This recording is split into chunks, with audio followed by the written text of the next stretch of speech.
தீபாவளியும் நரகாசூரனும் ஆன்மீக ரகசியம்.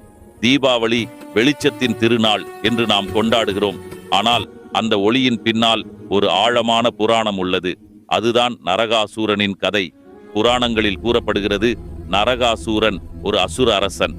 வராக அவதாரத்தில் விஷ்ணுவால் அருள் பெற்றவர். ஆனால் ஆட்சியின் ஆணவத்தால் அவர் தேவர்கள், மனிதர்கள், பெண்கள் அனைவர் மீதும் கொடுமை செய்தார். தேவர்களின் ஆபரணங்களையும் இந்திரனின் குடையையும் பறித்தார். அதோடு அயோனித ஜனங்கள் எனப்படும் 16,000 தெய்வ கன்னியர்களை சிறையில் அடைத்தார். நீங்கள் ஸ்ரீகிருஷ்ணர் பக்தர் என்றால் வீடியோவை லைக் செய்து ஜெய் கிருஷ்ணா என்று கமெண்ட் செய்யவும். அந்த அநியாயம் தொடர முடியாது என்று மகாலட்சுமியின் அவதாரமாக வந்த சத்யபாமா ஸ்ரீகிருஷ்ணனோடு சேர்ந்து நரகாசூரனை போரில் அழித்தார். அவர் இறக்கும் முன் என் இறப்பை மகிழ்ச்சியாக மக்கள் கொண்டாடட்டும் என்று வரம் கேட்டார். அதனால்தான் இன்று தீபாவளி நரகாசூர